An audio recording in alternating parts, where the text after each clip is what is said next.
Once there was a meadow.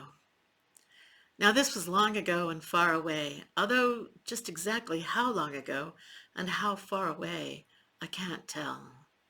But it was glorious. Every spring, tall, lush grasses, wild flowers, butterflies, bees, birds, all underneath a blue sky dotted with white, puffy clouds. And the extraordinary thing about this meadow was that it was almost untouched. It was pristine. And that was extraordinary because on this side of the meadow, there was a farm owned by a man named John Ashley. And on this side of the meadow, there was another farm owned by a man named Roger Oakley. And each of them claimed that he owned the meadow. But the thing was, neither one of them could prove it. There was no deed, no land grant, no record of a bill of sale. They'd been to the land office, but didn't find anything substantial. And so because neither one could prove that he owned the land, they were unwilling to expend time and money on developing it. And that's why the meadow remained untouched. Now, it will come as no surprise when I tell you that Farmer Ashley and Farmer Oakley were not friends. They didn't get together for parties. They didn't share farm equipment or even surplus vegetables when they had them. And if you've ever had a garden and grown zucchini, you know there's always surplus zucchini. But they did not share. However, I should also tell you that though they never spoke to each other, each one owned a strong pair of binoculars to keep an eye on the other. Well, there was one day in early spring that Farmer Ashley woke up and he looked outside. The sky was blue, there was a breeze, and he decided to take a walk in the meadow. He strode into the middle of the meadow. It was lovely. He was enjoying himself. And then, coming from the other side of the meadow, he saw someone. It was Farmer Oakley. And when Farmer Oakley got closer, Farmer Ashley said, "What are you doing here? You're trespassing on my land. Get away." Farmer Oakley, of course, said, "What do you mean, your land? You know very well this meadow is mine." And it began. "The meadow is mine. No, mine, mine, mine, mine, mine, mine." And then their words got more specific and more descriptive. Farmer Oakley said, "I don't even know why you could call what you've got a farm.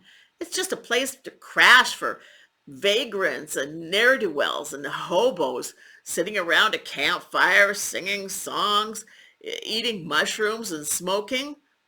It's a disgrace, not even a farm."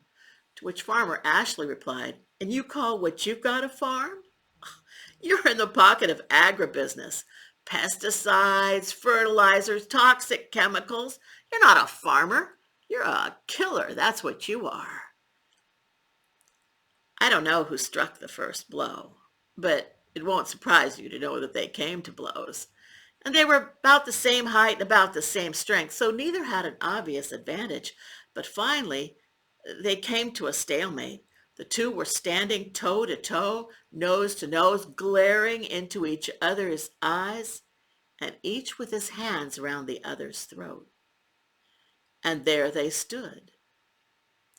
They stood there until the sun went down and the buzzing of the bees and the calling of the birds disappeared, and there was just an occasional hooting of an owl. They stood there all night. And when the first rays of the sun came up, Farmer Oakley and Farmer Ashley were still standing there, toe to toe, nose to nose, glaring, staring into each other's eyes with their hands around each other's throats. That morning, the grass of the meadow was covered with dew, and so were the farmers, but they were unwilling to yield. Then they heard a sound. Someone was coming across the meadow. That someone was singing. "Over in the meadow in a snug beehive lived an old mother bee and her little bees 5. Buzz, said the mother, wee buzz, said the 5. "Who is that?" said Farmer Ashley. "I don't know," said Farmer Oakley. "Why don't you turn and look?" "I'm not going to turn and look." They were still staring in each other's eyes. It was a staring contest, and neither one was willing to yield. "Tell you what," said Farmer Oakley, "why don't we both turn and look on the count of three? One, two, three." And they turned and looked. And what they saw was a little girl, maybe 5 or 6 years old, in a blue dress with a white pinafore, wild flowers in her hair. She was singing as she skipped through the meadow. Some people said she had a red cloak. I don't know about that, but what I can tell you is that she had a basket on one arm. And when she got closer to Farmer Oakley and Farmer Ashley, she said, "What are you two doing?" "Still standing there." Farmer Ashley said, "He's trespassing on my land." "No, the meadow is mine. You're the trespasser." And they began again. "Mine, mine, mine, mine, mine, mine," till the girl said, "Shh." And then she set down her basket on the grass, and she bent down so her face was close to the ground. And she spoke, but it was just a whisper. Farmer Ashley and Farmer Oakley couldn't hear what she said. And then she turned her head and listened. And whatever she heard, they couldn't hear. But then she nodded, and she stood, and she said, "You say the meadow belongs to you, and you say the meadow belongs to you. But has either of you thought to ask the meadow?" "I asked the meadow, and what the meadow said is, 'The meadow does not belong to Farmer Ashley.'" Farmer Oakley grinned. "And the meadow does not belong to Farmer Oakley." Farmer Ashley grinned. "The meadow says that you and we belong to the meadow." Well, Farmer Oakley and Farmer Ashley looked puzzled for a second. Then each took a breath, and they released their grip on each other's necks. And each stuck out a hand, and they shook hands. And then the three of them sat down in the meadow and had a picnic. Luckily, the little girl had brought enough to share. And what happened after that?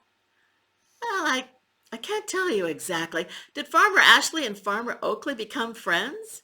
Did they get together? Did they share equipment and vegetables? Did they change their ways? Oh, I don't know about that. But what I can tell you is that that meadow is still practically untouched. And every spring, the tall, lush grasses, the birds, the bees, the butterflies, all under a blue sky dotted with white clouds. It is glorious. And now I know that you want to know exactly where you can find that meadow. But that I cannot tell you, for that is a secret.